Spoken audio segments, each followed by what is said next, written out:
सभी को श्री शिवाय नमस्तुभ्यम। हर हर महादेव। राखी कब है? रक्षाबंधन का हिंदू धर्म के प्रमुख त्योहारों में क्या महत्व है? रक्षाबंधन हिंदू धर्म के प्रमुख त्योहारों में एक माना जाता है। भाई बहन के स्नेह, विश्वास और सुरक्षा के रिश्तों का प्रतीक रक्षाबंधन हर साल श्रावण मास के शुक्ल पक्ष की पूर्णिमा तिथि को मनाया जाता है। इस दिन बहन अपने भाई की कलाई पर राखी बांधती है और उनकी लंबी उम्र, अच्छे स्वास्थ्य, सुख समृद्धि की कामना करती है। इसके साथ ही भाई बहन को जीवन भर रक्षा करने का वचन देता है। इस साल श्रावण पूर्णिमा की तिथि 2 दिन होने के कारण इस साल काफ़ी कन्फ्यूजन बना हुआ है कि किस दिन राखी का पर्व मनाना लाभकारी हो सकता है। आइए हम सभी जानते हैं कि रक्षाबंधन की सही तारीख, राखी बांधने का शुभ मुहूर्त। रक्षाबंधन हिंदू धर्म के प्रमुख त्योहारों में से एक माना जाता है। भाई बहन के स्नेह, विश्वास, सुरक्षा के रिश्तों का प्रतीक रक्षाबंधन हर साल श्रावण मास के शुक्ल पक्ष की पूर्णिमा तिथि को मनाया जाता है। इस दिन बहन अपने भाई की कलाई पर राखी बांधती है और उनकी लंबी उम्र, अच्छे स्वास्थ्य, सुख समृद्धि की कामना करती। इसके साथ ही भाई बहन को जीवन भर रक्षा करने का वचन देता है। हैप्पी रक्षाबंधन सभी को। कब है रक्षाबंधन?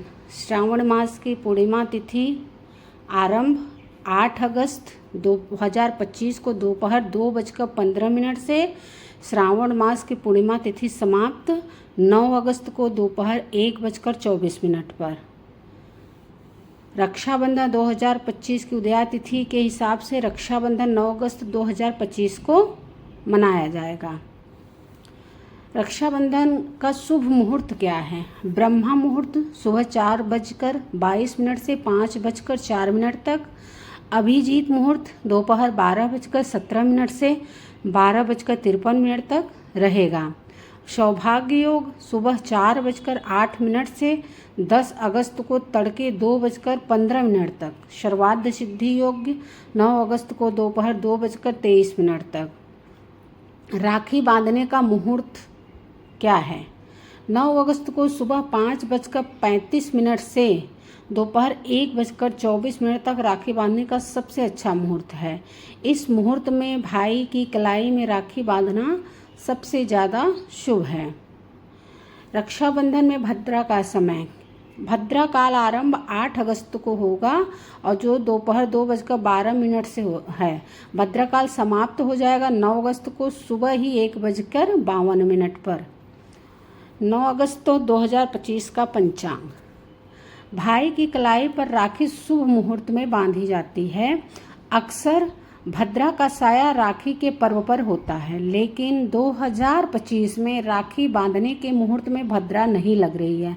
हाँ, इसी बीच सुबह करीब 1.5 घंटे का राहु काल जरूर लग रहा है। हालांकि ये भी जान लें कि इस रक्षाबंधन में 95 साल बाद एक शुभ संयोग भी बन रहा है। साल 2025 मंगल का वर्ष है और इस बार लाल रंग का धागा भाई को बांधने से बचें। रक्षा सूत्र बांधने का सर्वश्रेष्ठ समय क्या होता है?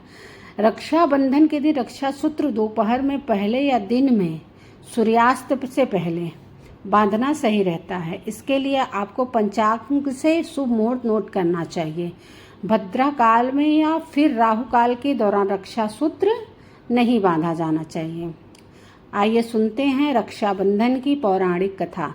एक बार युधिष्ठिर ने भगवान कृष्ण ने पूछा, हे अच्युत, मुझे रक्षाबंधन की वह कथा सुनाइए जिससे मनुष्यों की प्रेत बाधा तथा दुख दूर होता है। भगवान कृष्ण ने कहा, हे पांडव श्रेष्ठ, एक बार दैत्यों तथा असुरों में युद्ध छिड़ गया और वह लगातार 12 वर्षों तक चलता रहा। असुरों ने देवताओं को पराजित करके उनके प्रतिनिधि इंद्र को भी पराजित कर दिया। ऐसी दशा में देवताओं सहित इंद्र अमरावती चले गए। उधर विजेता दैत्यराज ने तीनों लोकों को अपने वश में कर लिया। उसने राजपद से घोषित कर दिया कि इंद्रदेव सभा में न आए तथा देवता व मनुष्य यज्ञ कर्म न करें, सभी लोग मेरी पूजा करें। दैत्यराज की इस आज्ञा से यज्ञ, वेद, पठन पाठन तथा उत्सव आदि समाप्त हो गए। धर्म के नाश से देवताओं का बल घटने लगा। यह देख इंद्र अपने गुरु बृहस्पति के पास गए तथा उनके चरणों में लिख गिर कर निवेदन करने लगे, गुरुवर, ऐसी दशा में परिस्थितियां कहती हैं कि मुझे यही प्राण देने होंगे, न तो मैं भाग ही सकता हूँ और न ही युद्ध भूमि में टिक सकता हूँ, कोई उपाय बताइए। बृहस्पति ने इंद्र की वेदना सुनकर उसे रक्षा विधान करने को कहा। श्रावण पूर्णिमा को प्रातः काल निम्न मंत्र से रक्षा विधान संपन्न किया गया। रक्षाबंधन के अवसर पर संस्कृत में एक प्रसिद्ध मंत्र है, ओमेन बद्धो बली राजा दानवेंद्रो महाबलः तेन त्वामपि बध्नामि रक्षे माचल माचल। इस मंत्र का अर्थ है, जिस रक्षा सूत्र से महान शक्तिशाली राजा बलि को बांधा गया था, उसी सूत्र से मैं तुम्हें बांधता हूँ। हे रक्षे, हे राखी, तुम अडिग रहना, अपने रक्षा के संकल्प से कभी भी विचलित मत होना। यह मंत्र, जिसे रक्षा सूत्र भी कहा जाता है, भाई की कलाई पर राखी बांधते समय बहने या पुरोहित द्वारा पढ़ा जाता है। इंद्राणी ने श्रावणी पूर्णिमा के पावन अवसर पर द्विजों से स्वास्थ्य वाचन करवाकर रक्षा का तंतु लिया और इंद्र की दाहिनी कलाई में बांधकर युद्ध भूमि में लड़ने के लिए भेज दिया। रक्षाबंधन के प्रभाव से दैत्य भाग खड़े हुए और इंद्र की विजय हुई। राखी बांधने की प्रथा का सूत्रपात तभी से होता है। हर हर महादेव। सभी को श्री शिवाय नमस्तुभ्यम। हैप्पी रक्षाबंधन।